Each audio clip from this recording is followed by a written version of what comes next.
Okay, Chair, when you're ready, we are now live on YouTube. Thank you. Thank you very much, Debbie. Good afternoon and welcome to East Devon District Council's virtual Asset Management Forum meeting on the 27th of July 2021. I am your chair, Councillor Paul Hayward. I would also like to welcome anyone watching the meeting via the live streaming. All participants here today are taking part remotely, and as well as being live streamed, the meeting is also being recorded. So please bear this in mind throughout, and may I remind you to be careful with your language. May I also remind members that the Code of Conduct applies throughout this meeting. We also reserve the right to remove and disconnect any participant who is disrupting the meeting by whatever means. Please turn off any telephone devices or put them to silent. In the event of a break in internet connection, please bear with us as we try to reconnect. After 15 minutes, if we are not able to reconnect, we will consider the meeting adjourned and reconvene at a later date. Please make sure all microphones are muted when you are not speaking to avoid any background noise levels. Keep points short and do not repeat points that have already been made, and please do not interrupt other speakers. If you wish to comment, please raise your electronic hand and wait to be called. And we will now start the meeting, if we may, by doing a roll call of forum members here present. Over to you, Debbie. Okay, thank you, Chair. Before I start the roll call, I'll just make members aware that obviously with the recent decision by Council last night, we are in the process of transitioning to new procedures on how decisions are made. So today's meeting is effectively a consultative meeting of the Asset Management Forum. Okay, so members, with who we've got here today, Chair, can I start with you, please? Present. Thank you, Debbie. Thank you, Councillor Ledger. Present. Thank you, Councillor Rowland. Present. Thanks, Debbie. Thank you, and Councillor Pratt. Present. Thank you. Okay, thank you. I don't see at the moment Councillor Arnott and Councillor Rylance, Chair. Thank you very much indeed. So agenda item 1 is public speaking, and I don't believe we have any members of the public registered to speak. Is that correct? That's correct, Chair. No members of the public to speak. Thank you. So we move swiftly on to agenda item 2, minutes of the previous AMF meeting held on the 9th of March 2021. If anyone has any comment on the minutes, please do so by raising your electronic hand. If I see no electronic hands raised when I click on the participants list, I will take this as an indication that you all agree to the minutes of that previous meeting. I'm having a look now up and down the list. I can't see any. So in that case, thank you, members. The minutes of the previous meeting are agreed. So we then move on to agenda item 3, apologies. I did speak to Councillor Arnott a few moments ago. He's hoping to attend, but I think he might have a conflict in his diary. So I'll give his apologies now, but if he does arrive, then we'll say hello to him. And I haven't heard from Councillor Rylance. So there we are. Agenda item 4, declarations of interest. This will be done as before by roll call. And back over to you, Debbie, please. Okay, can we start with you, please, Chair? Thank you. On agenda item 8, the community asset transfer procedure, results of consultation. I'll make a declaration, a personal declaration as the clerk to Newton Poppleford and Hertford Parish Council, All Saints and Chardstock Parish Councils. And that's it, I believe. Thank you. Okay, thank you. Moving on to Councillor Ledger, please. Just under item 8, I'm a member of Seaton Town Council. And that's a personal interest, yep. Yes, indeed. Thank you very much. Moving on to Councillor Rowland, please. None. Thank you. Thank you very much. And finally, Councillor Pratt. None. Thank you. Thank you very much. Back to you, Chair. Thank you. Thank you very much indeed. Agenda item 5, matters of urgency. I don't believe there are any. I certainly don't have any. So that is fine. Agenda item 6, confidential and exempt items.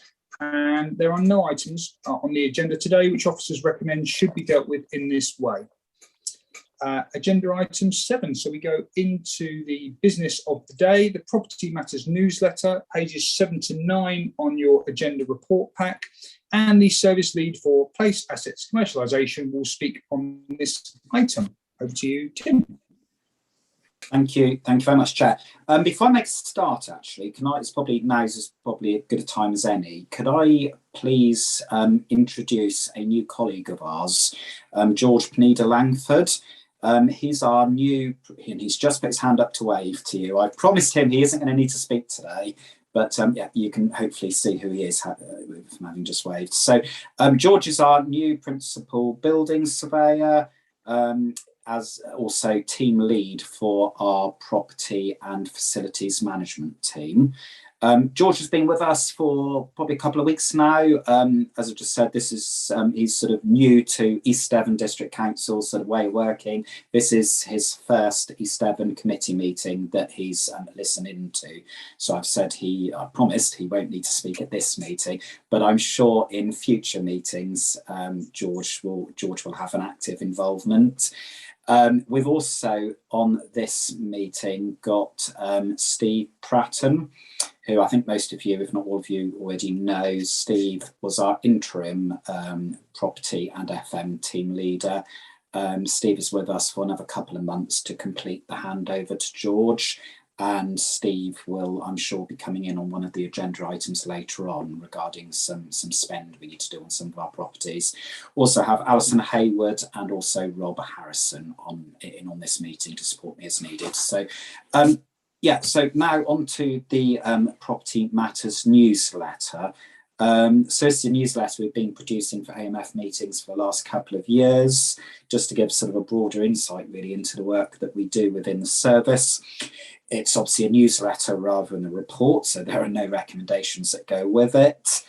But hopefully it informs members of the work that's being done sort of at the moment and over the last couple of months since the last AMF meeting. Bearing in mind, of course, that this being a public meeting, we've had to leave any articles that could have been quite juicy, actually, that are either sensitive or commercially sensitive because it's a public meeting. I just want to briefly pick up on a couple of project examples that are within the newsletter. So there's a brief item on the Ocean building.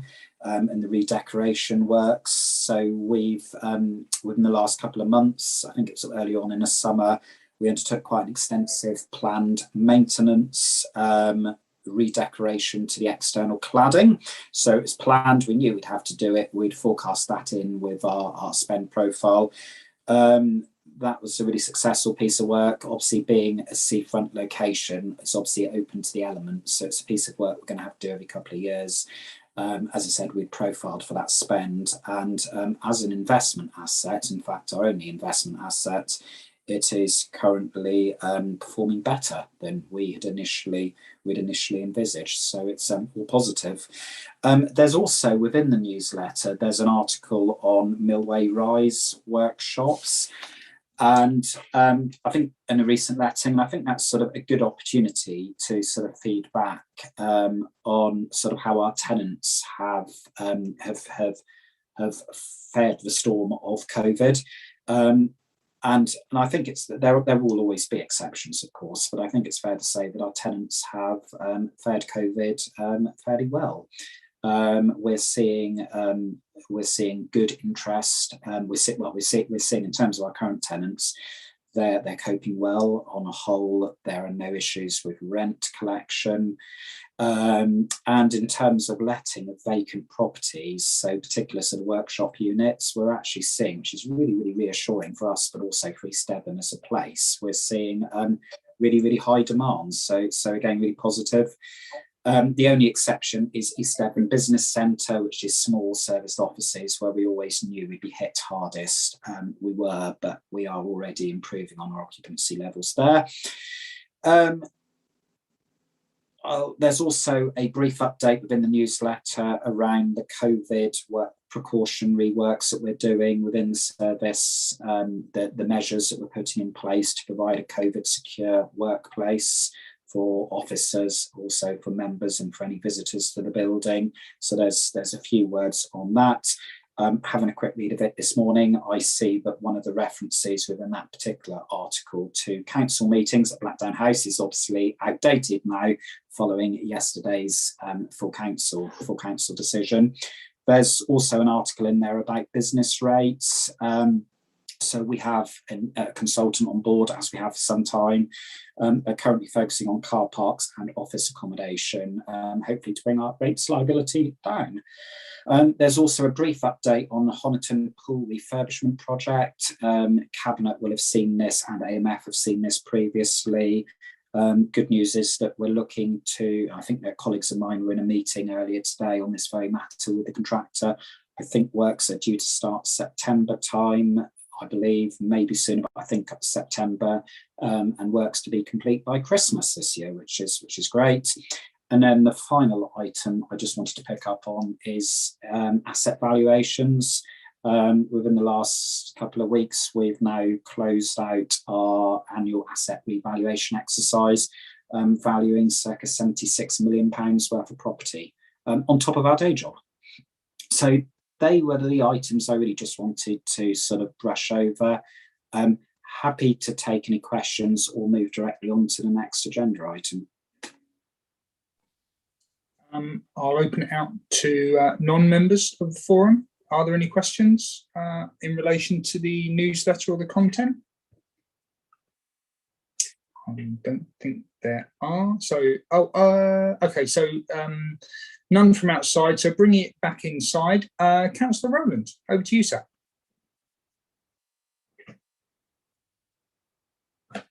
Sorry, just having trouble unmuting then for some reason. Just a quick question about on page 9, Tim, you didn't mention about the right to buy valuations in demand. And I noticed the very last sentence talking about a significant number of applications already in the pipeline. Can you put some numbers to that rather than just a significant number? I can give you some approximate numbers. My colleague Rob Harrison could probably be more specific if Rob wants to come in. Yeah, I think last time we spoke with housing, I think the numbers they were talking about was about 60 or 70 that were sort of in the pipeline coming through. So it's potentially quite significant. I don't know exactly how many of those will be accepted, but there is a significant number that have built up whilst things have been on hold over the past year. So it is going to be quite a demand for that area of work. Thanks, Rob. Thank you, Jack. Jeff.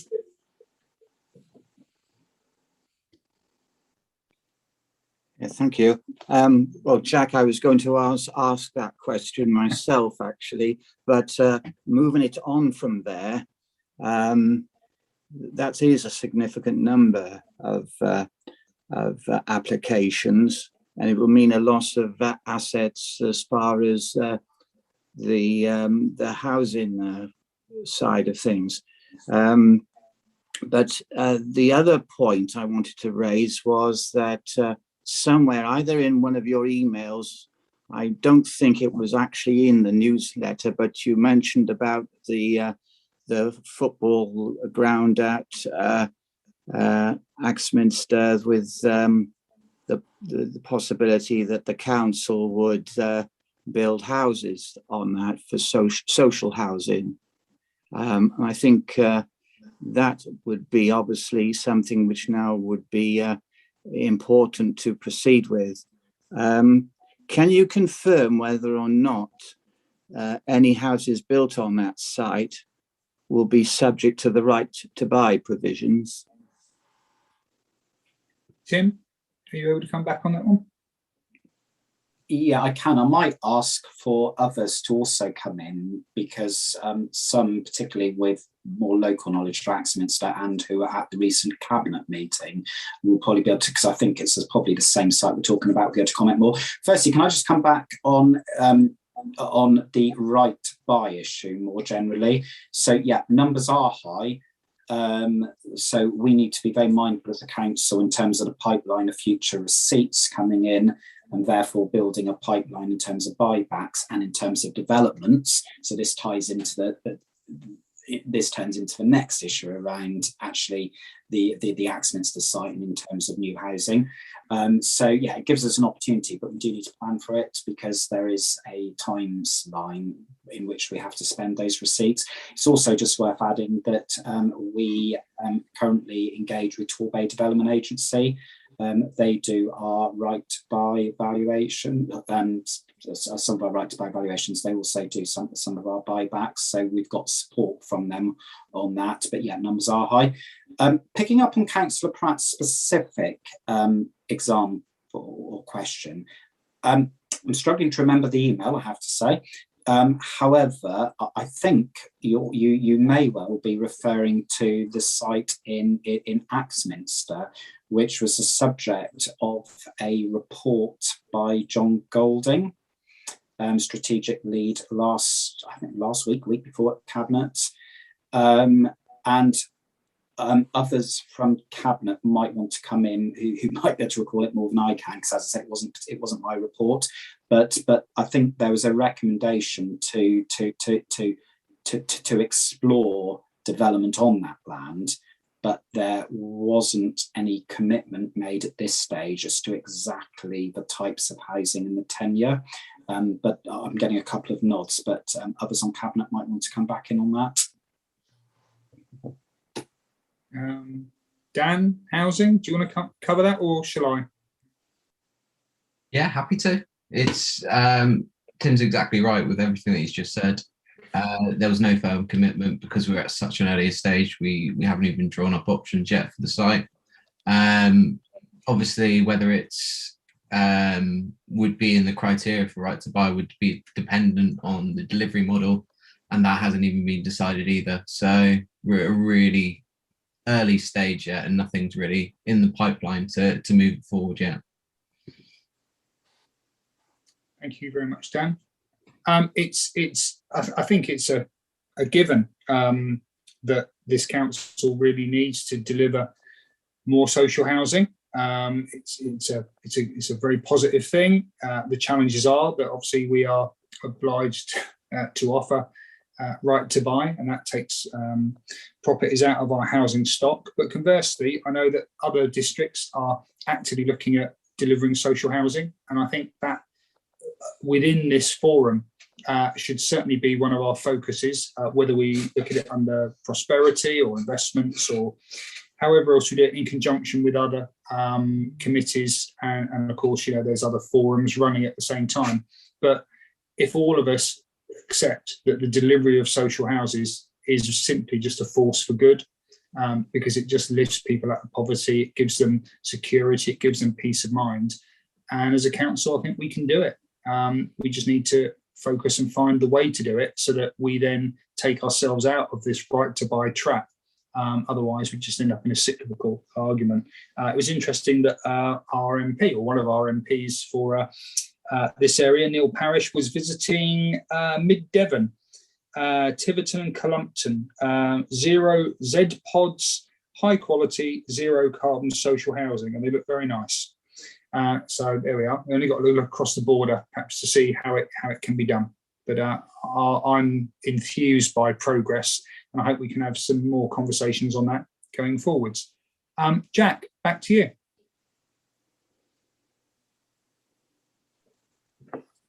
Thanks, Chair. I mean, the good thing that came out of the Cabinet meeting was the recommendation was approved that really secured it for being used for housing, because as many of us know, there had been talk about that was a potential site for the skate park, and at least that's been knocked on the head now.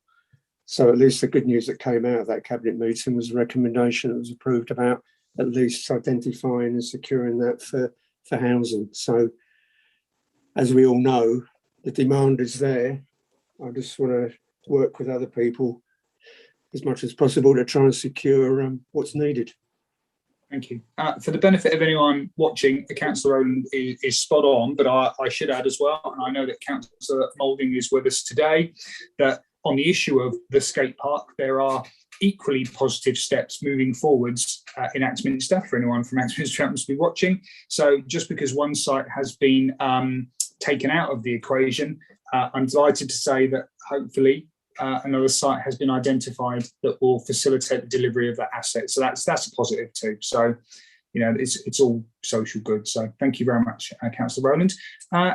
Councillor Pratt, back to you, sir. Yes, thank you. Yes, just one final point on right to buy is obviously when you have applications such as these now to pay off the right to buy provision effectively, we should be looking at a scheme where we can perhaps form a limited company, and while offering a social deal, you would not be bound by the right to buy. But I think the legal boys need to look into that, or the legal team need to look into that. Thank you very much, Jeff. I'm confident that some conversations will be forthcoming, one hopes, as we move out of the situation we found ourselves in for the last 18 months to take that forward. But as you're quite right, it will require a lot of discussion necessarily, but for a very good reason. Thank you. Thank you. And finally, the last hand, Councillor Pook. Thank you. Apologies if I just didn't hear something or I wasn't following properly. But I was under the impression that right to buy was only going to come in if you were utilising HRB funds. If we aren't using HRB funds for anything, then surely it can sit equivalent to a housing association which wouldn't include right to buy. And that goes back to our housing company, and I believe S106 money, S106 allocations do fall into that sort of sector, which as long as they aren't funded by HRB, there's no right to buy. Am I wrong on that, or perhaps you can clarify? Tim, are you able to come back on that? Yeah, and I think Councillor Pigg's right, and it goes back to what I think Councillor Ledger said, and Councillor Rowland earlier, that in terms of a cabinet decision, it's to explore taking forward for housing and looking at all delivery models, and those discussions regarding is it best to be delivered by the HRA, by a housing company, and there's obviously lots of discussions previously around housing company or not, and I'm fairly confident that before too long that particular site will get mentioned at through the housing TAF, because I think that's a prime example of where we can do something. But yeah, Councillor Pigg's absolutely right. Hence, we need to look at the delivery models and get input from our lawyers. And there'll be advantages and disadvantages of each, and it ultimately comes back down to what are we actually looking to achieve. Thank you very much, Tim. We have Councillor Jackson.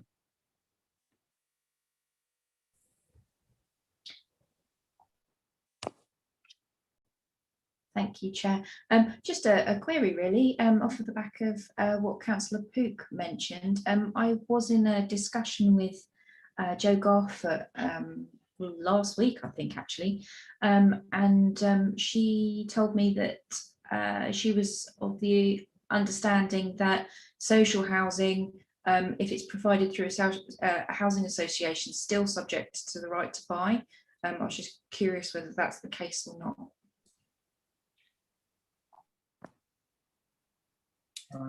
Are any officers able to come back on that point? Yeah, I will if you'd like, Chair. So I think, as I've said before, I can't really answer your question other than say it's a really technical matter. That it depends on the detail. There are different delivery models, each have their sort of pros and their cons. However, what you can't do is intentionally structure something within the HRA to avoid, quite rightly, to avoid right to buy.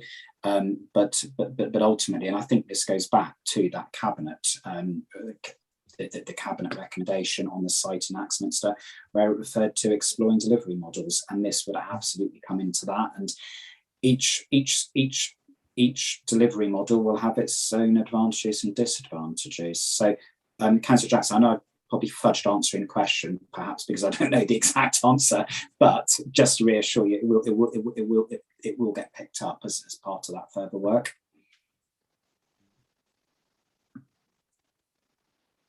Thank you very much indeed, Tim, for that.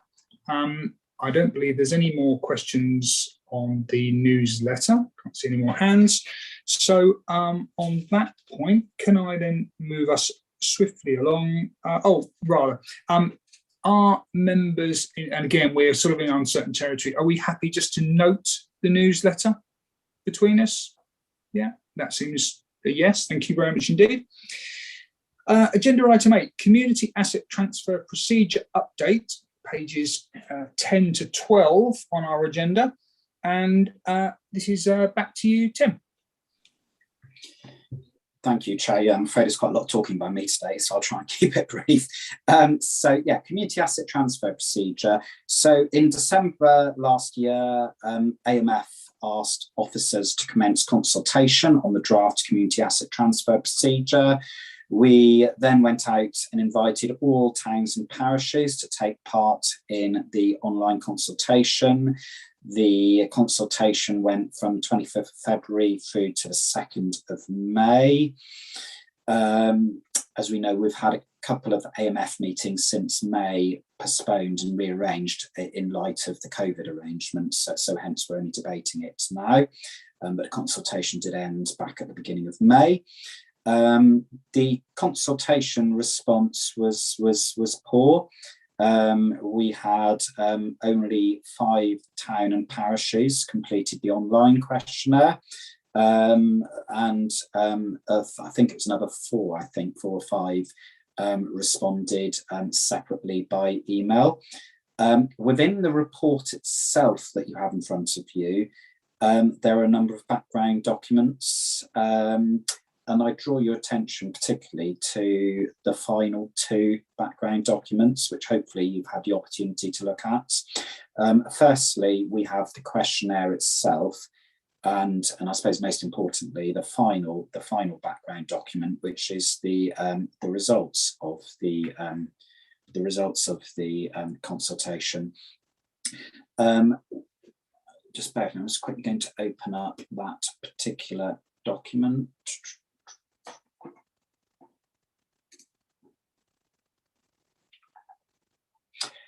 Okay, yeah, so within the results background paper, you'll see that there are 5 who responded to the online questionnaire, and how many was it? Yeah, no, I was right, actually, it was 4 that responded via email, so we have 9 responses in total. Within that particular document, that background paper, we provide a breakdown of the responses to each of the consultation questions. The responses you will see are generally all favourable, albeit there was only a very low response rate despite our best endeavours. The 2 questions that I suppose, so it was generally a very positive response. The 2 questions that resulted, I suppose, in the least positive of those answers were question 4. And question 4, just bear with me. Question 4 was a question, do you agree or disagree with the proposed decision making? And we had 60, and it's only a small number, 60% agreed, 20% didn't know, and 20% disagreed. There was a comment back from, I think it was Axminster Town Council, that there's much detail about EDDC decision making, but not much information to help those taking on an asset. Yeah, and I'd have to agree with that, but then that's the purpose. This is an East Devon document. It would be for the parishes and towns to develop their own procedures, their own policies, their own approaches. There was also, and I do just want to raise this to your attention, there was a comment from Sidmouth Town Council saying they disagreed with the decision-making process. And they said that it would be helpful to provide an appeal process against an unfavourable decision.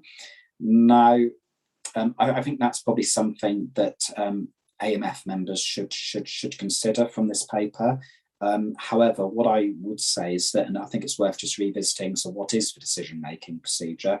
So stage 1 is an expression of interest by the parish or town council, or indeed community group. That's a standard template form that's, again, one of the background papers to this report. That particular decision at that stage as to whether we take forward the proposal to detail business case or not, so it's a stepped approach, actually sits with the portfolio holder for assets and economy and assets, together with other portfolio holders as necessary. If so, at that stage, the portfolio holder, following a recommendation from myself as service lead, may conclude, yes, this is worth exploring more, or may well indeed conclude that no, this is definitely an asset that we're not going to consider an asset transfer. It could be one of our corporate office buildings, for example, where we require them operationally. So that could be an example, or at that stage it would be, yes, we are supportive, in principle, let's proceed to a detailed business case to be prepared by the parish, town or community group. And at that stage, a decision would then be made by, it would be a cabinet decision following a discussion by SMT, but ultimately a cabinet decision. So the suggestion by Sidmouth is an appeals process. From an officer perspective, I don't really see that as being appropriate or necessary, but again, that might be something that members want to pick up on in a minute. There was also question 8, which was relating to timescales. So within the procedure, we set out indicative timescales, and the question was, are these timescales reasonable or not? 60% said that they were reasonable.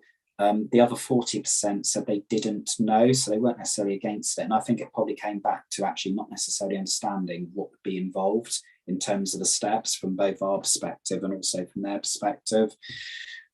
So as I've said, the outcomes of the consultation were broadly supportive. Alongside the consultation exercise itself, bearing in mind we've had a couple of months since consultation ended, we've been looking at how we can best use our own asset register to better present core property data to inform that decision making. So information around costs, what our ownership is, what our incomes are relating to those assets, all things we talked about previously. And also what assets potentially could be within scope and those that potentially could be outside of scope. That's an early piece of work. We've drawn no conclusions from that, but we're beginning to work up a mechanism to look at that. We'd obviously engage with AMF and with members at the relevant time, but as I said, we're just starting off on that piece of work. I suppose to sort of wrap this up, we had limited response to the consultation. The consultation was open for 2 and a bit months. It was well advertised. We wrote to every parish and town council, and I believe Councillor Hayward also followed it up using his own network of contacts. So there was limited interest, which I think perhaps says something. If I can now just take us, so I'm just going to have to flick back to the report itself and just take us back to the recommendation.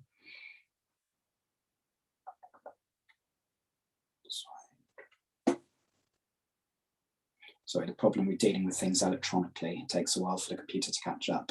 So in terms of the recommendation, which as Debbie said earlier, will no doubt need to be tweaked slightly based on last night's council meeting. Recommendation is that the Asset Management Forum instruct officers to prepare a report to Cabinet recommending that the draft community asset transfer procedure as attached is adopted. That's a recommendation. As I said, members might want to debate the appeals process perhaps, or indeed any other matter. I'm happy to take questions. Thank you very much indeed, Tim, for that very comprehensive report. It is a pity that consultation response was limited, but let no one say that the parishes and towns were not consulted. We had a long debate about that. Councillor Pratt, you are perhaps vindicated in your reticence about proceeding. I know at the time you didn't feel it was necessary, but we proceeded. We have a result. So again, to use that hackneyed phrase, we are where we are. So I have some hands up at the moment from Councillor Rowland, but if I can go outside of the committee first of all to Councillor Pook and then Councillor Miller, please. Thank you, Chairman. I'm sure you won't be surprised that I've got something to say on this. First of all, I'd like to apologise on behalf of Beer, because we did discuss this at a council meeting. We started doing it, and I'm not quite sure how we managed not to actually complete anything on this. So I do apologise for not getting our position in. The point I want to make is, and I've always said this, and I've not been quite sure if I fully understand now from reading this, the position. I've always said that we should, as a council, as an East Devon District Council, understand all our assets and understand what we need to keep and what we want to keep, and the properties of each asset, the value, the revenue, the costs, etc., before we actually go to parishes and towns, because I don't believe parishes and towns really understand what assets they've got. I don't think they really understand the implications behind them, and it perhaps is one of the reasons why the response was quite small, quite low, because and Beer, there's been nowhere it's been higher profile than Beer. People still don't really understand what's going on, and so my approach early on was for us as a council to fully understand everything and effectively have a sort of a blueprint of these are the things which we think could be transferred, and these are the things which we need to keep in East Devon District Council. And then at that stage, then go to the parishes and towns and say these are the assets which are in your area. We as a council are looking to make them available for transfer. If we transfer them, it'll cost you this. You've got a potential to make this.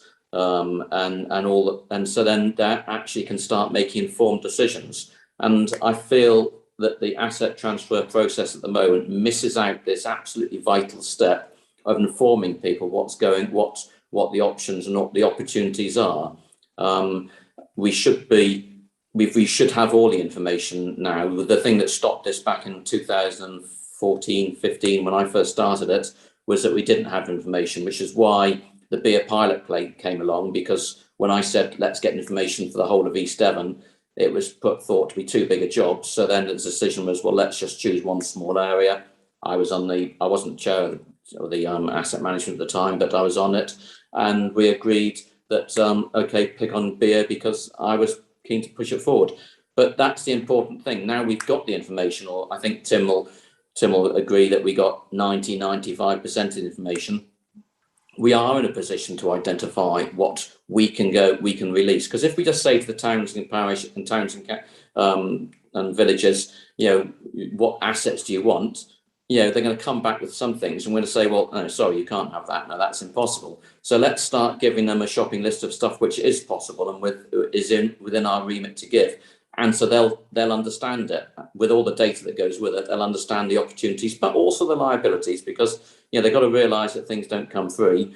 And also by then we'll also be able to understand whether or not there's potential for any supporting capital to go along with these to sort of help the transition to go through. Because it's not only in my mind, it's primarily about giving opportunity for localism to give these opportunities to the village and put the decisions in the right place. But it's also partly from an East Devon's point of view. We've got a massive amount of assets which tied to discretionary services, which we know we can't continue. But before we start offering, we've got to understand exactly what the implications are. So that's what I'm just saying. I think there's a step we missed out. We've got to understand what we can give before we can actually ask people what they want. Thank you.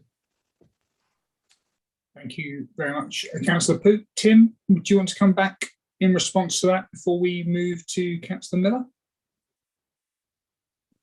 Yes, thanks, Chair. If I just come back briefly, and I agree with a lot of what Councillor Pook's just said, but I suppose there are two things that I just wanted to pick up on. Firstly, so this is a procedure, not the policy, and again, the consultation was around the procedure.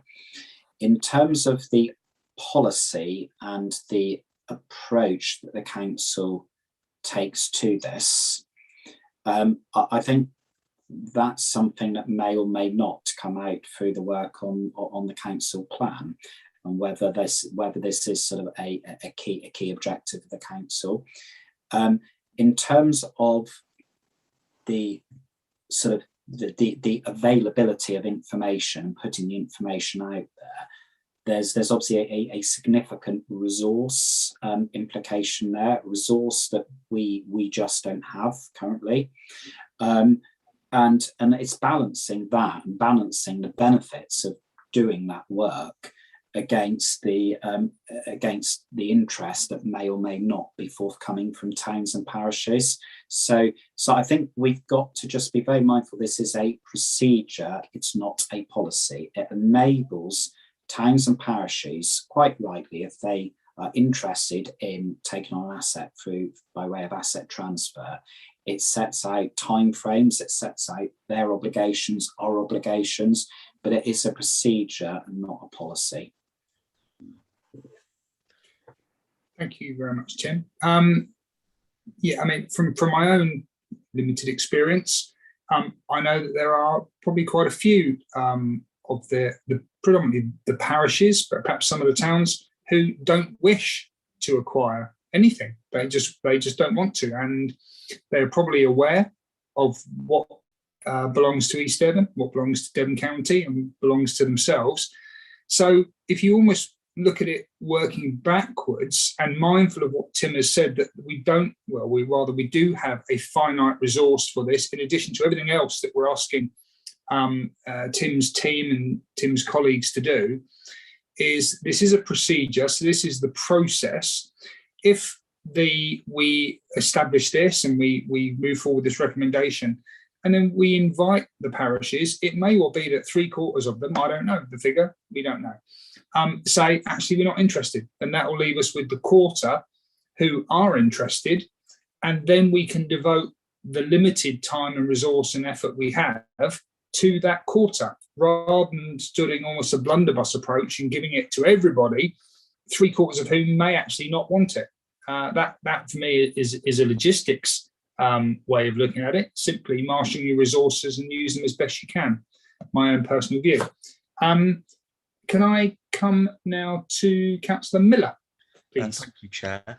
Looking at Appendix B in the procedure, I just wanted to pick up a point made by Tim Child on the response from Sidmouth Town Council. Now, am I right in thinking that there would really be no need? I can't see any necessary need for an appeals process, because surely the agreement has to be agreed by both parties, the district council and the parish council. So why would there be an appeals? I just don't understand why an appeals process would add anything, and it would surely confuse everybody. My second point is on the procedure and the low number of parishes that have responded. And obviously, Councillor Pook mentioned that Beer didn't respond, but would have done. And obviously, we're living in very interesting, difficult times at the moment.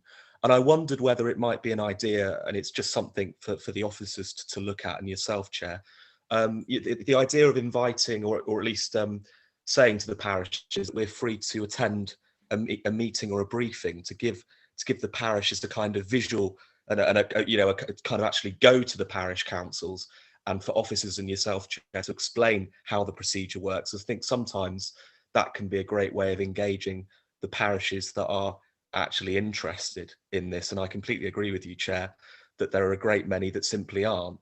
And I just wanted to add, finally, I completely agree with everything that Councillor Pook said as well when it comes to when it comes to a policy, but that I'm sure will develop following this procedure. But yeah, I just wanted your thoughts on maybe, as I say, it wouldn't be a road show, so to speak, but it would just be that offer for the district council to come and explain that procedure, because clearly Sidmouth Town Council, from what I can read, seem to be misunderstanding, and Tim will correct me if I'm wrong, misunderstanding kind of what this procedure is, because I really can't see how an appeals process could even work. Thank you, Chair. Thank you, Councillor Miller. I certainly can't speak for officers' time and availability to go out. I mean, obviously, we try and consult and engage as much as we can. Personally, if we go down this road and we have a adopted procedure, I'd be delighted to attend any meetings of any councils that wanted to talk about it. But what I wouldn't want to do is just add more burden, especially in the evenings when, frankly, officers should be with their families rather than going out to meetings. Councillors, you know, we choose that life and we're elected into those positions. You know, officers really, if we take the French model, it should be in at 9, finish at 5. I know that doesn't happen, but I'm just mindful of that work-life balance. But your point is very well made, Councillor Miller. Those who want to have a debate and a bit more discussion, we should be open to that. Thank you very much. Councillor, Tim, did you want to come back on that point before I open it back out? Yeah, just very briefly, thank you, Chair. So in terms of sort of meetings with parishes and towns, yeah, that was it was something. It was a view that Councillor Pook has held for some time. And yeah, fully support that. I suppose around sort of resource and prioritising our time, I'm conscious that there are a number of parishes, small number, but a number of parish and towns that have come to us in recent years, and we've said no, we can't do this at the moment. Let's wait until we have a procedure. What I would suggest we do is, once it's adopted, they're the ones that we go out to first, because in fact they're on the waiting list effectively, and we go out to them first before we widen it, just so that we can manage expectations and we can do it within the resource that we've got. Thank you. And you've got access to that list, Tim. I mean, I'm aware of 2 or 3, and frankly, one of my parishes is on that list. So as long as we have the means of identifying them, yeah, exactly. Work backwards. Let's talk to the ones who've expressed an interest. Okay, Jeff, coming back to you, sir. Yes, thanks. Yeah, I do apologise to Tim from that point of view. I know this is a procedure, but perhaps I've always looked at the bigger picture of the whole thing of assets, why we're doing it, and the benefit and the overall sort of benefits. And that's why I think almost yes, there's a procedure, but the policy is the important one we've really got to identify, because we've got to agree that there's the localism elements of it, but there is also this cost element to the council of continuing maintaining assets which are related to discretionary services.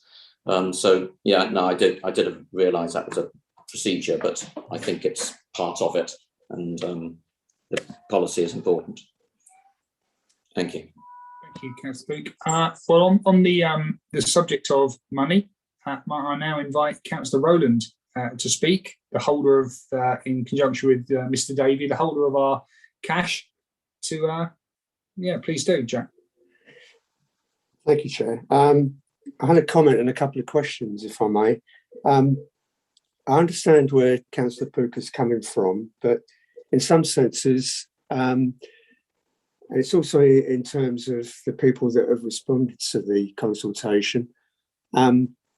Speaking personally, before I was an East Devon District Councillor, when I was a town councillor in Seaton, I actually, in the absence of a town clerk at the time, with the agreement of council, actually submitted an asset transfer request for a certain piece of land in Seaton. And I was then told that it was being caught up and there couldn't be any decisions made because of the beer pilot. And here we are, still a few years down the line, still really with no further forward with actually getting something in place. And that's not a criticism, it's just to use the expression that you use, we are where we are. But it just demonstrates that there has been interest in this subject from a number of quarters, and we haven't been able to make an awful lot of progress. I don't really want to picking up on what Councillor Pook said earlier as well about providing a lot more information. I think if we start narrowing down and telling parish and town councils what is a possibility and what isn't, I wouldn't like to try and clip their wings at that stage, because it'd be very interesting to see almost what reaction there is for them coming back first, because I don't believe there is a huge demand out there. And I think it'd be easier to cope with the ones that come back where they do want to make a request, and we just look at that through the policy that we might be subsequently adopting. So I think the policy, when we get to that stage, would cover that. But I certainly wouldn't like to clip their wings too early in a lot of senses. The couple of questions I did have, and it comes back to the point about that the Sidmouth Town Council made about an appeal process. So I take on board what Councillor Miller said. But again, from a personal point of view, and I know it wasn't an asset transfer, it was actually a request to register a site as a community asset, was eventually, when the decision came back on that, we were told quite bluntly, it wasn't a very diplomatic letter at the time, that there was no right of appeal, which raised hackles at town council level at that time, I must admit. So I know both parish and town councils and East Devon will be working together on this, but if the parish or town council feel very strongly that they've got a good case, and then it comes back that we've turned it down, I can't see relatively for probably the small number of cases that would be involved about having a right of appeal, because there could be more information that could come to light from the parish or town council point of view that perhaps wasn't available in the first part of the process. So I don't personally see any problem about having an appeal process incorporated into this. My last question is actually in connection with the flowchart of the process about the very first stage. It's in connection with the 4-month timescale for an expression of interest and then moving on to the next stage. I mean, at face value, 4 months does seem a long time just to get to that stage 2. I don't know if there's been, from your point of view, Chair, much conversations about why it is 4 months, or whether that could be telescoped at all. Thank you, Councillor Rowan, for a significant number of points there. Yes, like yourself, I have been involved with the council in the registration of a community asset, and on the first attempt it was refused, and yes, there was no right of appeal. I suppose the issue would be is within the structure of what we currently have, the AMF, and our reliance on officers to give us advice and guidance and the legal positions, is who would form that appeal panel and the resourcing for it. Again, it's a bit of a chicken and egg situation, because until it happens, we don't know how complex that might be. I'm mindful of one of the things that was said earlier, in that all the asset transfers are negotiations, effectively, between a vendor and the person who wants to buy it. And just like us buying a house, buying a car, buying a sausage roll, it's a negotiation. And if either side doesn't agree, I mean, you know, I don't really believe I can haggle with Mr. Well-known supermarket. And I'm sorry, I'm digressing away, but I'm sort of split on it. And so I really would, you know, welcome comments from other members here as to the necessity, but also the democratic need for an appeal, because, you know, inherently we all like the ability to be able to appeal against a decision, but what we don't want to do is open up the floodgates. I believe with the assets of community value, that's a legislative requirement that a nominated officer has to make the decision in consultation. So, but I can see Tim has his hand up. I'll stop rabbiting, Tim. Do you want to come back in on that?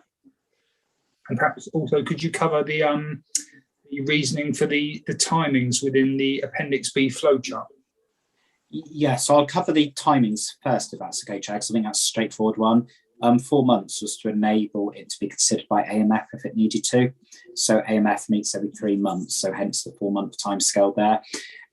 We did within the document itself referred to that these timescales are the sort of the worst case scenarios. In some instances, we might get such bizarre.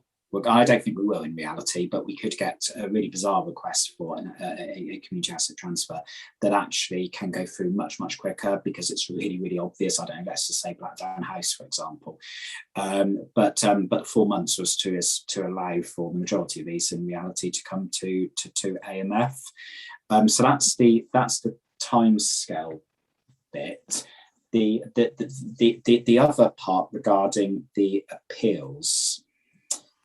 The only scenario where I could sort of half envisage a desire for an appeal of some kind would be if we have a submission through an expression of interest as per the procedure, and at that stage, Councillor Hayward, as portfolio holder, liaising with other portfolio holders as relevant, depending upon the type of asset we're talking about, makes a decision following a recommendation from myself that that asset isn't suitable.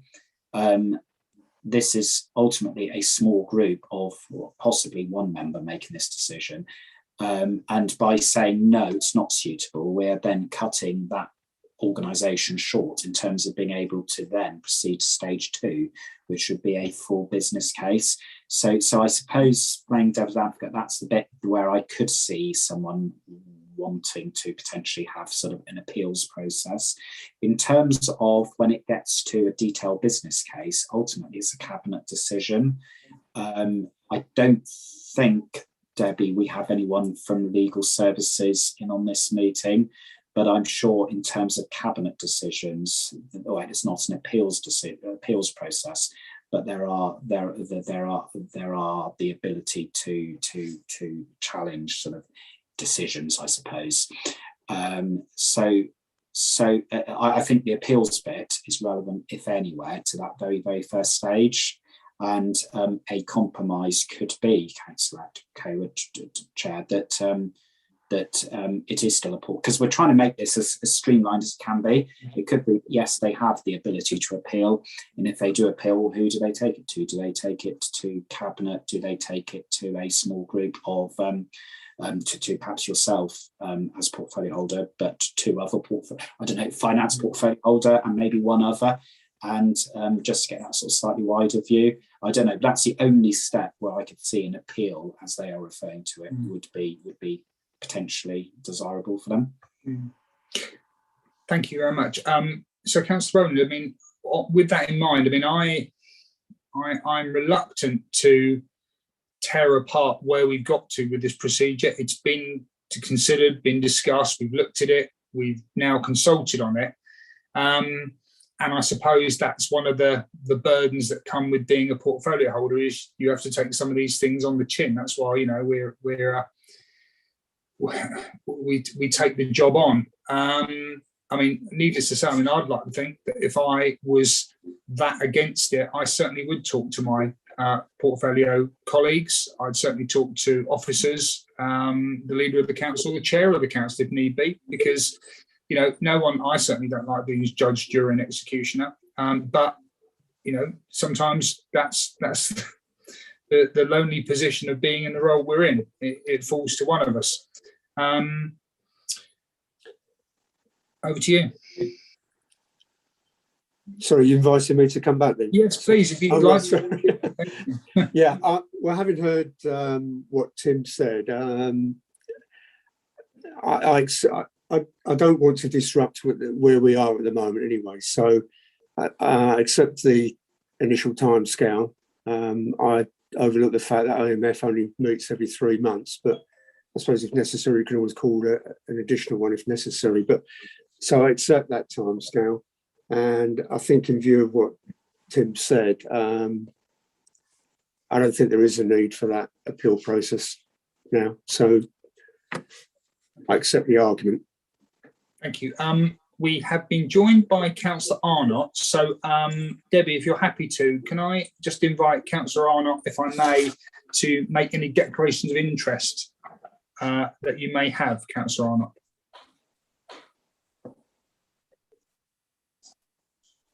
Arnott? No declarations of interest. Thank you, Chair. Thank you very much indeed. Now, might I move across on the point, or we're still discussing the questions raised, appeal process, the consultation. So I'm delighted to invite Councillor Jackson, portfolio holder for Transparency and Democracy, to speak, if I may. Thank you, Chair. Just a query. I don't have the document in front of me, so apologies for that. And this may already been covered. But just mindful of appeals as a process. If someone puts in an expression of interest and it's declined, is there anything in the policy that enables them to come back after a set period of time and reapply? Because I'm very aware that things change, and a year down the line, council could be in a different position, and they might have a different interest. So I just wondered if that's covered or not. Tim, I could see you slightly shaking your head there. Is that the case? The policy doesn't allow for it? Yeah, I'm just quickly scanning the procedure. The procedure, it was drafted about 2 years ago, so I was quickly scanning through it. I can't see anything in there that would prevent them from putting in another expression of interest.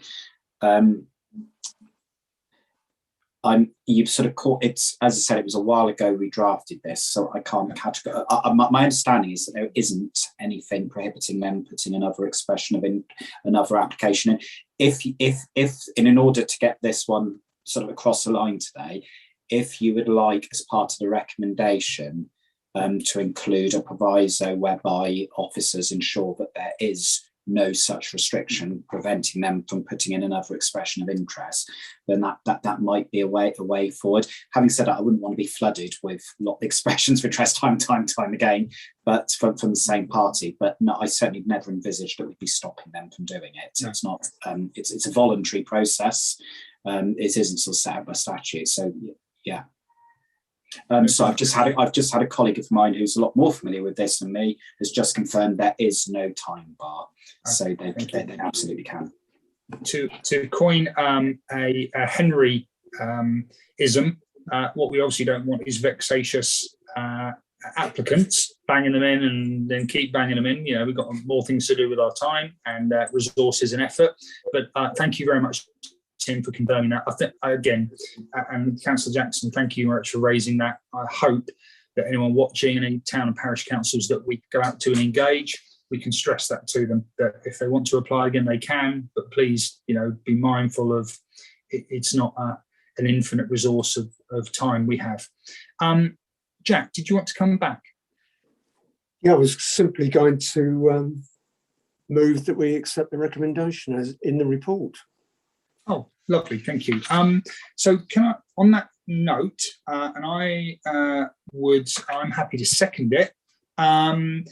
Debbie, mindful of where we are with the sort of evolution of the meetings, and obviously is this the first one since last night? Yes. It is, okay, so we're leading the way. So is there anything we need to amend, tweak the wording to make it legally correct on this one? So looking at the recommendation set out on page 11, Chair, no, I think it really, the wording would just be that you recommend to the officer rather than instruct the officer to prepare a report for Cabinet, recommending the draft community asset transfer procedure. And really this is just to check that the forum is happy with that draft procedure as it stands, or whether you want to dictate any specific changes. So, you know, in relation to what you've just discussed in terms of accentuating the no time bar, but covering off any vexatious applications, Chair. Lovely, thank you. So to the members of the forum here present, Are you happy with the procedure as written, and mindful that obviously we could endlessly tweak it and refine it with what ifs? But that's not to say I'm leading the witness, Your Honour. But are you happy with the procedure as evolved and we've discussed and been consulted on is fit for purpose, and therefore Councillor Rowland's proposal has slightly tweaked under Debbie's guidance, that we recommend to the officer that we prepare the report recommending that the draft community asset transfer policy procedure, as discussed attached, is adopted. So we have a proposer. I'm happy to second. Is everyone in favour? So for members, you can still vote using your green tick buttons or your red cross buttons, or raising your electronic hand to abstain if you wish. Chair, having not heard all the debate, I'm going to abstain, just to say that. Thank you, Councillor Arnott. Okay, Chair, so you have 4 in support and 1 abstention. So we're happy that you are recommending to the officer to proceed Thank on you. that matter. Thank you. Very much indeed, Debbie. Really appreciate your help on that one. All a first for us. I'm sure there'll be more of these as we go along. So moving on swiftly, we now have agenda item 9, which is a report coincidentally presented by Mr. Childs for a request for budget from the Asset Maintenance Reserve. Agenda item 9. Over to you, Tim. Yeah, me again, I'm afraid. Although I do promise if there are any technical questions, which I'm sure there will be, that come out of this report, I will then pass over to Steve Pratt and to respond on those technical questions. So you get to hear someone else. So yeah, the report relates to a request to draw down just shy of £250,000, 250,000 from the Asset Maintenance Reserve for some urgent identified works. Due to the urgency, there is insufficient time to put in capital bids for future years. That's the way we would normally have addressed this, but we can't. We don't believe we can because of the urgency of these works. Likewise, we can't absorb the cost of these works within our existing maintenance revenue budgets as well.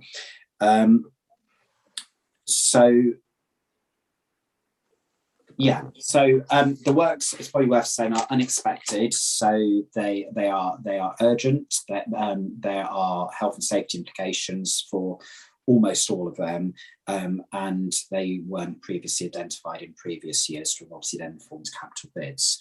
So the report sets out in some detail the individual projects.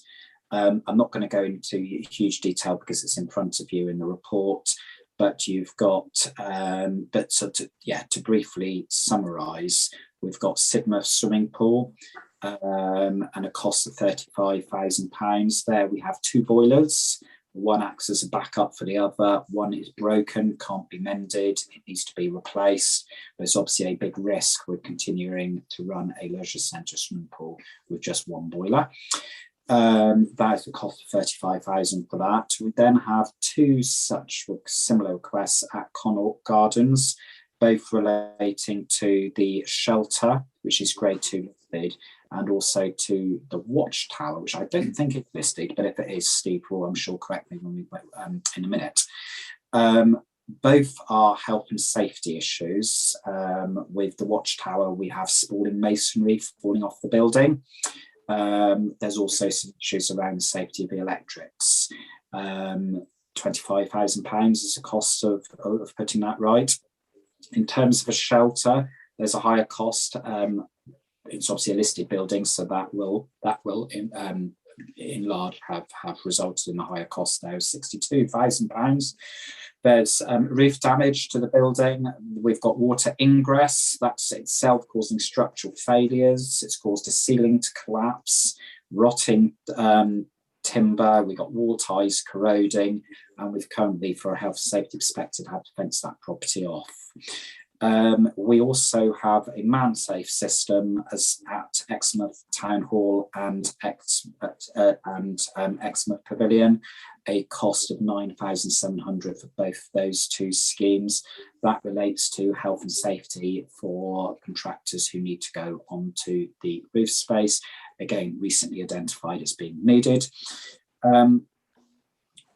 We also then have quite a large spend needed on remedial works following fire risk assessments, which were undertaken late last year, produced some very unexpected recommendations from a health and safety perspective.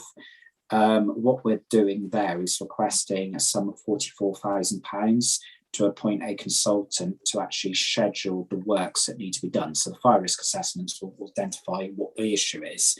We then have to identify what do we need to do to put that right. So there's a cost of £44,000 there to schedule what works we need to do, to actually then put those works out to tender and to enable some of the more pressing, not all of the works, but some of the immediately pressing works to be undertaken. But it's worth highlighting that the majority of those works relating as an outcome to the fire risk assessments will need to be funded in future years. So some of them aren't all ultra urgent. So they'll need to be funded in future years, either through another call on the asset maintenance reserve, or ideally through the capital bids for next year. We then also, just to finish off, we have Norman Lockyer Observatory, again grade 2 listed building, and the need to spend £70,000 there. I didn't want to go into too much detail. There's more detail within the report, and Steve can respond on any technical questions, such as what types of boilers or what type of boiler are we putting in, how energy efficient, those sorts of questions. Just to sort of wrap this up, it's probably worth saying, through the work that we've done with our stock condition surveys over the last year, we are moving from a position whereby as a service we've been much more sort of acting sort of as issues arise, to being now much more proactive. So we now have a 30-year maintenance stock investment plan for all of our building assets. And then we have a 3-year immediate plan, which is our rolling programme of planned works. So that programme, that 3-year programme, will then inform next year's and subsequent years' capital bids. So moving to a much more sort of planned way of working. Which will have negated the need certainly to have come to you now regarding Norman Lockyer Observatory. In fairness, it probably wouldn't have negated necessarily the need to come to you now on some of the other issues, because there will always be unexpected health and safety issues, but certainly it would have mitigated some of those. So just sort of drawing you to paragraph 1.22 in terms of where the monies are proposed to come from. So we're proposing a figure of 245,700 from the asset maintenance reserve. The reserve did stand at 911,000 at the end of the last financial year, but there are 2 separate calls for monies from this reserve that are going through council at the moment.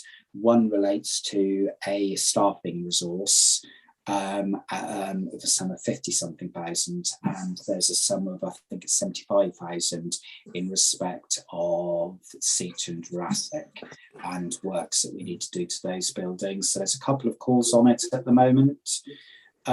If those 2 other requests are approved by council, and again this request is supported by AMF through to Cabinet, then through to Council, then there'd be the sum of 532,000, just over, remaining within the asset maintenance reserve. So there's still a significant sum left, but clearly we are proposing to eat into that. That takes me, I suppose, onto the recommendation, which will need to be tweaked following the wording following the decision at yesterday's council. And that recommendation is that the sum of 245,700 be made available from the reserve to fund the projects, and I've listed the projects within the recommendation. I'm happy to take any general questions, or if there are specific questions on projects, then I'm sure my colleague Steve Pratton will assist. Thank you. Thank you very much, Tim. We've got a couple of hands up from members of the forum. I can't see any from members outside. Dan and Jack, do you have sort of general points you'd like to make, or do you want Steve to step up and explain specific ones? Mine are fairly specific. Please carry on then, Jack, please. I think Dan had his hand up first, to be fair. So I've called you now, Jack. I can't go back. okay. The first one I had was in connection with Sidmouth swimming pool. It talks about an energy efficient condensing boiler. Would that be gas powered? Yes, it would. It would be. So that's my first question. Should we be talking about gas boilers in this day and age as replacements? Whether there's any other options available. I suppose my other concern is if the two boilers are identical and we're using the backup to be the main power at the moment, if there's no spares available, it's going to call into question about the life cycle of that backup boiler, and whether it's more prudent to be looking at replacing both of them at the moment. The boiler that's there at the moment that's functioning has only been replaced in the last 2 years, so the spares are readily available. Right. That is already gone. It's the second one that's now reached the end of its road. I don't know if anybody else has got comments about whether we should be talking about gas-powered boilers at the moment, but if I can move on then to the Connaught Garden Shelter. Because of this issue that it's protected, we're talking about oak lathes and lime plaster, which is no doubt adding to the costs. I'm just wondering what the source is these days for oak. Probably a coincidence that there's discussions in Sidmouth at the moment about an oak tree coming down. I don't know if there's any connection at all, probably not, but I just did see the ironic behind that. But I just wondered what the source is anyway for oak about supplying that these days, Steve. I don't know if that's a fair question. The oak would definitely come from a sustainable source. There'll be no question of that. Just for legal clarity, we need to absolutely make that clear. Thank you very much, Steve, for pointing out the two are not related. It was very much tongue-in-cheek. Third point was about the Norman Lockyer Observatory. I was a little bit intrigued when I started looking into this because I wasn't entirely sure about the background behind this, and I see that East Devon actually acquired it back in 1984. And I was dismayed in the report to see that no meaningful maintenance has been carried out for the last 9 years, which probably explains why we've got the current situation. I just wondered how long the current lease is with the Norman Lockyer Observatory Society. And it seems as though, and I don't know if this is a fair comment or not, that East Devon will be bearing all the costs. We don't see any of the income, as small as it might be. So I just wondered how long that lease has left to run. Tim, sorry. Yes, sorry. So, Chair, could I just bring in Rob Harrison? He's the most likely of us to have the answers to that. Not to put you on the spot, Rob. Yeah, I'm just trying to log it up now.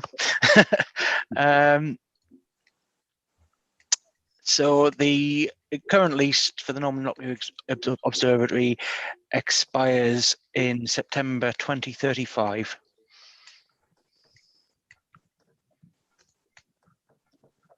Thank you very much.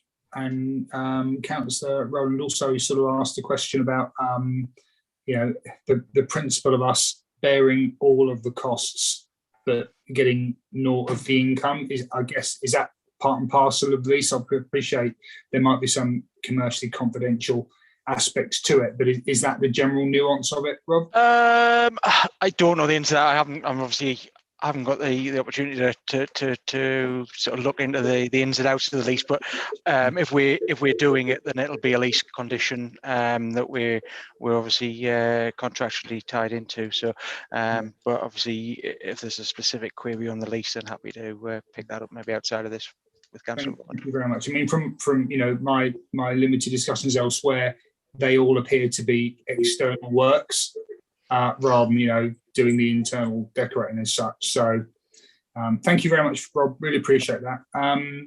Jack, do you want to? My final question on the Norman Lockyer Observatory is, because of the nature of the building and what it's used for, has it ever been explored about whether there are any other grants available that could assist with this, not just in this short-term immediate problem, but going into the future, in view of how long that lease has got to run still? I certainly haven't explored the grants, but that's something I'm going to look at, certainly. Okay, thank you. That would be very helpful. I think. Yeah. I mean, it is a fairly niche building, and from there are a wide range of grants available for such things. I imagine, specialist things. So if we could look, to try and defray some of our costs, and if Brian Cox is watching the meeting of the AMF today, we might have an oak tree coming your way, if you want to, quid pro quo. Tongue in cheek, of course. I'm not suggesting we're going to go horse trading with Brian Cox. Thank you very much, Jack, for that. Dan, Councillor Ledger. I think Tim might want to come in quickly. Oh, sorry. Yeah, no, not at all. Do my job for me. Thank you, Tim. Thank you, Chair. Thank you, Councillor Rowland. Councillor Ledger. Sorry, can I just? There was a question that Councillor Rowland asked regarding, which I think it would be useful just with members exploring, which is around why gas-fired boiler. So, if I could please put Steve, I just think that's quite important, because I'm hoping that there will be a reason for a gas boiler rather than something more renewable. So if I could just ask Steve just to sort of talk through sort of why a gas boiler, because I think that's really important. Yes, the gas boiler matches what's already there at the moment. So we have all the connections. We briefly looked at ground source heat pumps, but the cost is quite considerable in comparison. And also you have to bear in mind the longevity of these boilers is probably 12 to 15 years. Bear in mind the use that they have. So the government's requirement to get rid of gas boilers, which I understand today has been put back 5 years to 2040, we should be well within that. So we'll get our use out of it. But it's a cost thing at the moment. Thank you. On that point, Steve, can I just throw in, and this is purely hypothetical, several years ago in Axminster, we were looking at our big public civic building, the Guildhall, similar situation, big gas boiler stopped. And at the time, there was some very, very, I won't say lucrative, but very beneficial schemes for other renewables, biofuels, etc., which would yield like FIT payments and such like. I guess they're off the table now, and they're just not viable in this location. Yeah, in fact, I came across this when I was dealing with the relocation project, and we looked at Blackdown having those sort of fuels. And whilst they may show an element of economy, there's a cost in servicing the things, an enormous cost. If you're talking wood pellets, that type of energy, is very high in resource. So it doesn't work out. Okay. And it's certainly not convenient either. No. For bigger buildings. Yeah. Every time someone wants to do it in the lap of the pool, we're shoveling wood pellets into a boiler. Yes. Yeah. Well, thank you very much for that. It just a thought popped in my head. Yes. Councillor Ledger, back to you. Thank you, Chair. It's just really a question for Tim on under 1.22 on the report. First question's to do, so the asset maintenance reserve, where does it come from? So is it just a surplus that gets added to the fund each year? from our general assets, or is it a set amount of money that we've set aside as a reserve for a rainy day, and that once it's gone, there's no more? So that's the first question. I'll just let. The second question is, obviously you've said £500,000 is going to be left over if everything's accepted today. Is that going to be enough, really? If you look at it, we've done almost half of it in 1 year. So if this is to happen even over the next 2-3 years, it's going to make us look into quite a precarious position if emergencies like this do arise later on down the line and we can't use the capital allocations fund for it. That's the second question. And then thirdly, has it ever been done that we put in retrospective bids into the capital allocations? So we do the work now as it's an emergency, and then we take it as a capital allocation bid later down the line. So that's the third one. Thank you, Councillor Ledger. Enigmatic smile from Mr. Child there. Over to you, Tim. Yeah, thank you for this one. Thank you, Chair. I'm wishing Simon Davey were in on this meeting, but he's not, because he'd be able to answer all three questions a lot more eloquently than me. So, in terms of the first question, what is the maintenance reserve? So it's not a reserve that's topped up each year.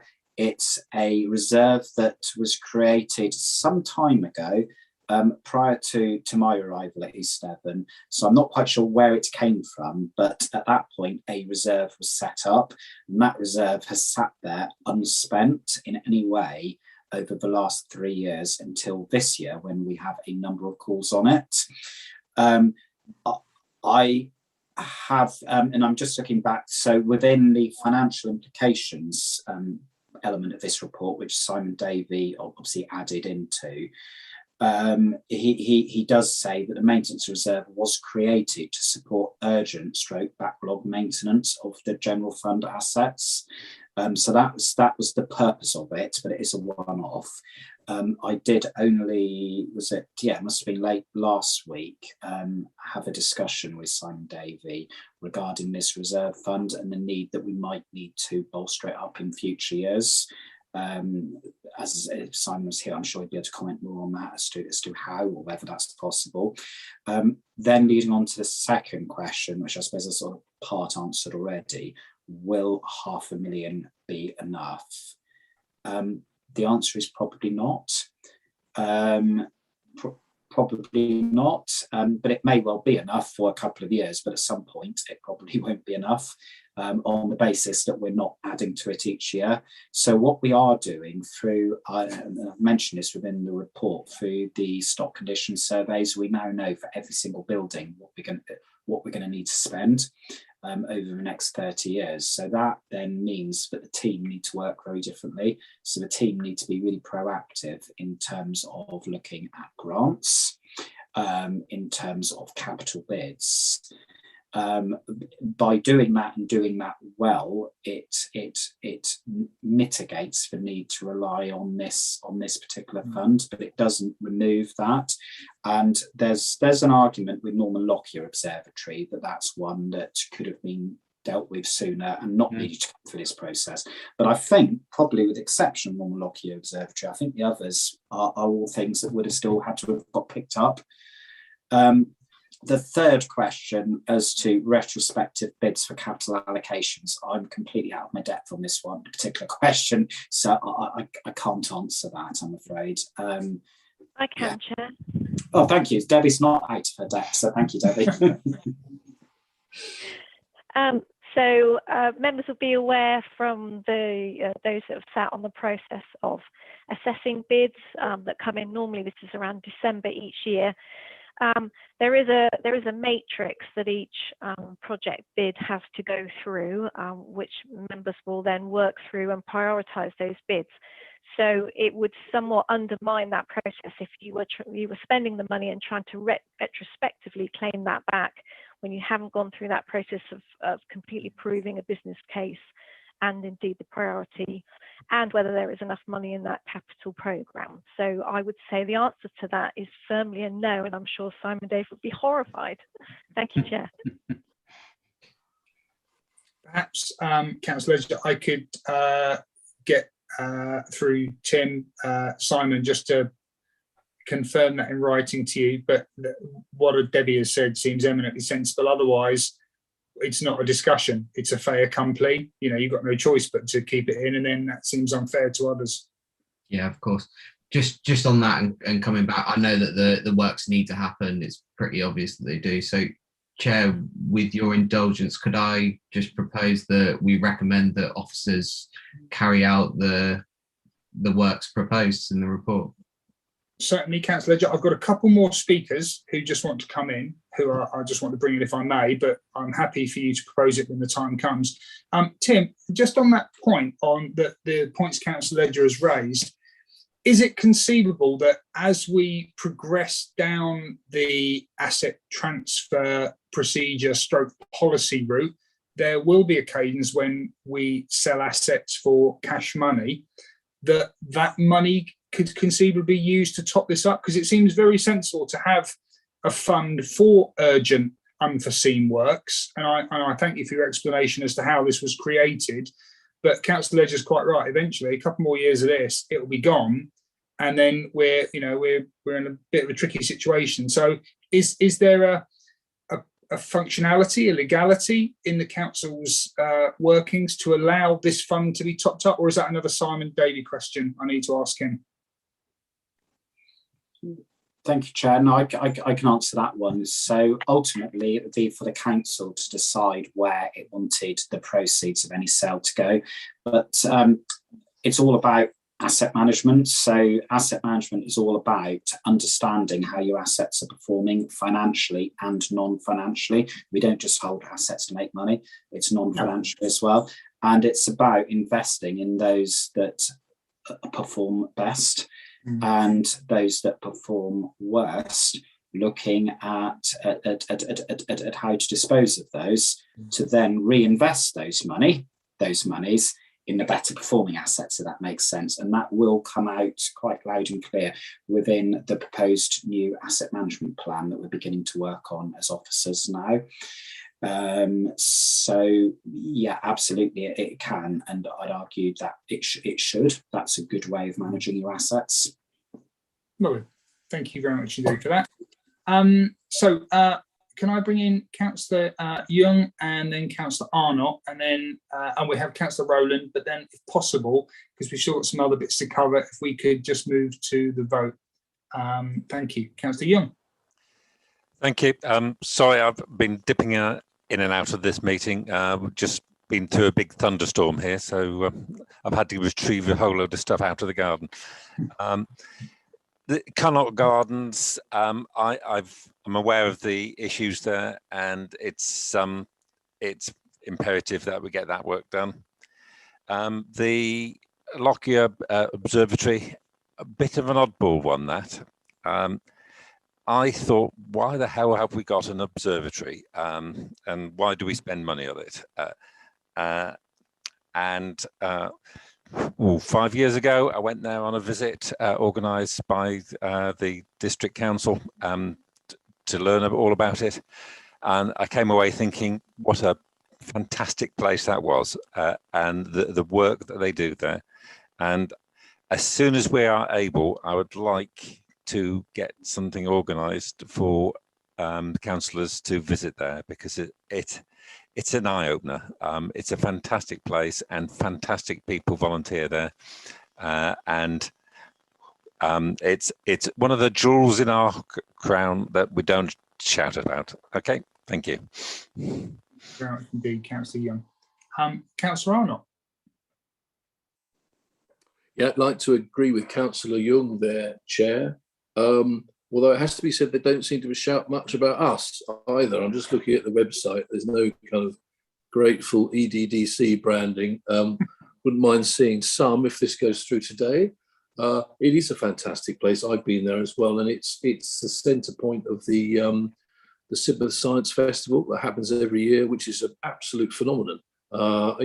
True huge educational function and whatever. And the only other thing I was going to talk about very briefly, Chair, was that I would share Councillor Roland's sort of questioning line on whether ideally we replace gas boilers at the moment. But as an example, the thing I chair in Collinson, the Reece Strawbridge Centre.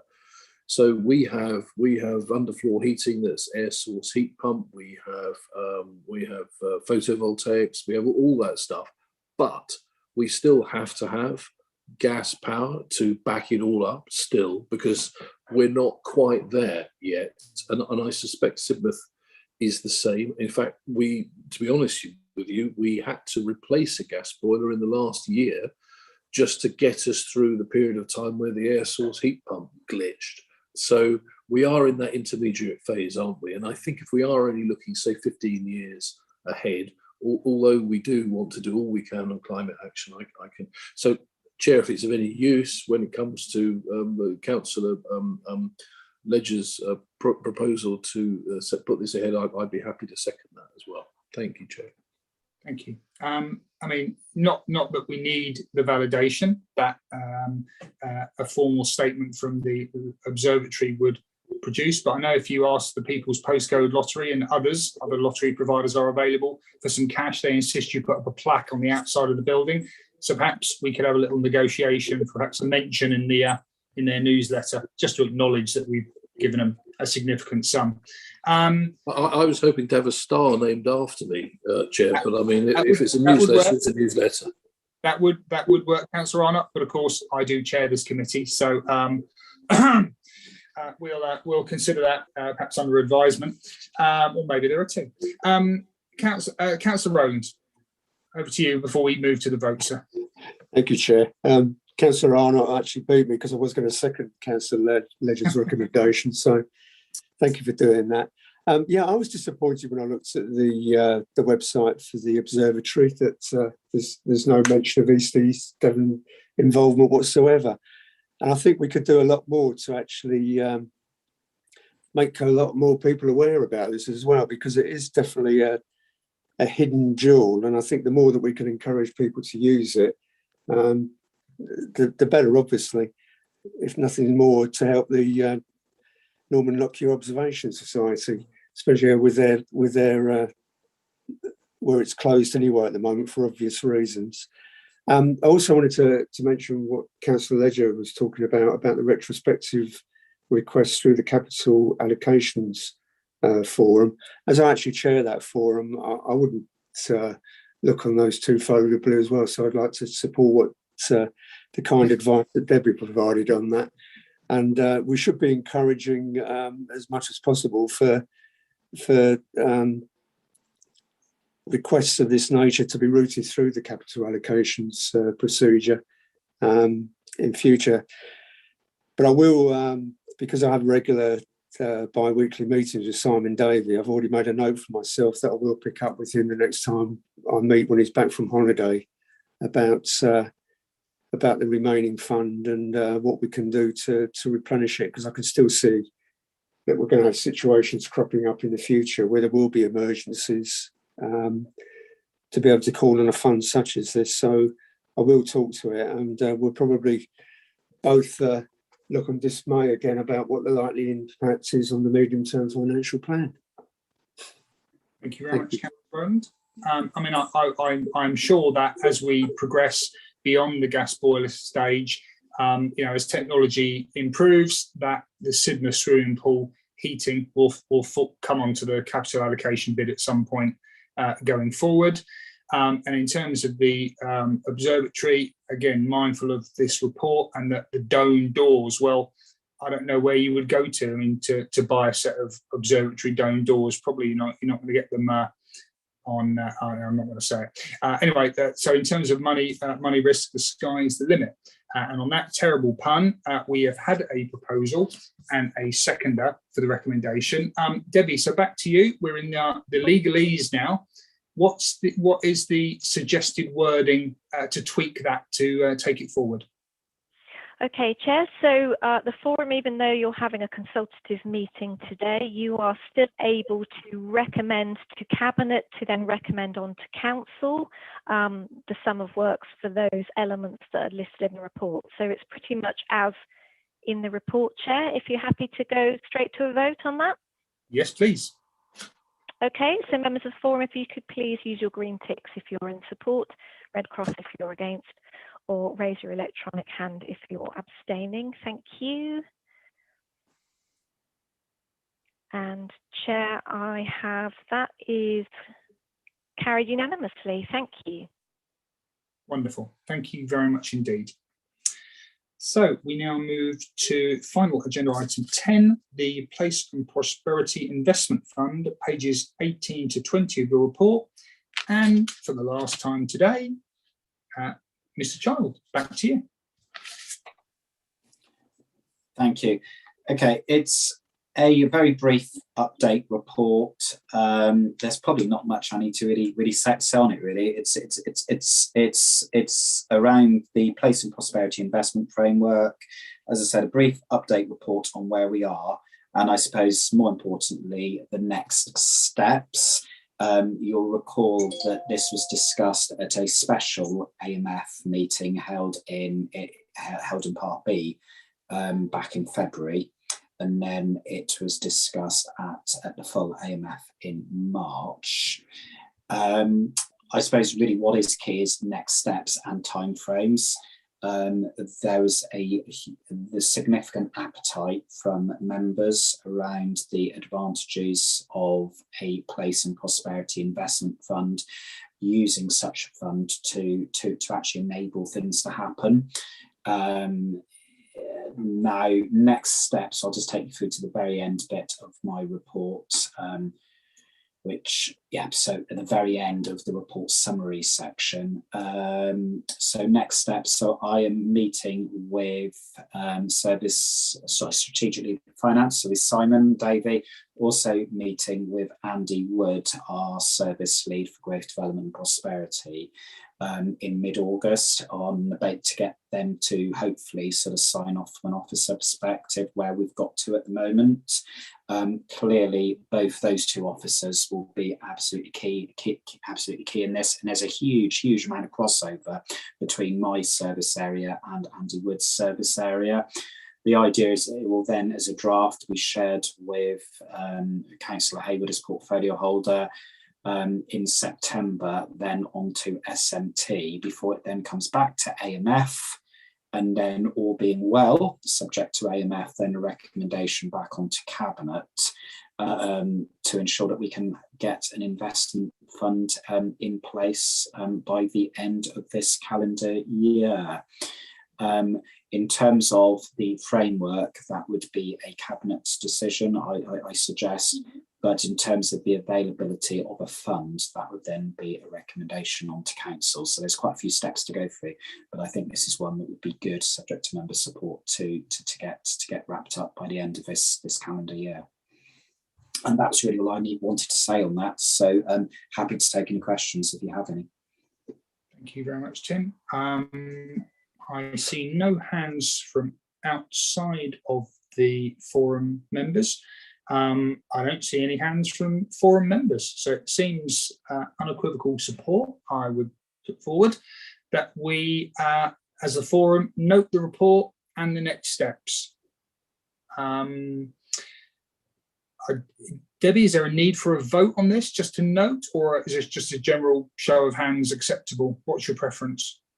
Chair, if there's anyone who's unhappy to note, I would just suggest they raise their hand, but it is just for information. So, and that's. I thought Councillor Legge was raising his hand then, but he's not. He's just resting his chin on his hand there. So Councillor Pratt, is that a happy to note? Councillor Pratt, yeah. Okay, well, okay. I think that's unanimous then. Oh, there we are. Let's do it to be proper. There we are. Okay, so thank you very much, Debbie. I think that's noted, and thank you very much, Tim, for you putting that work in. Okay, so I believe that brings us neatly to the end. So I'll just read the chair's closing words. That brings our meeting to an end, and I'd like to thank everyone, including any members of the public watching online, for taking part, and of course officers and members of the forum.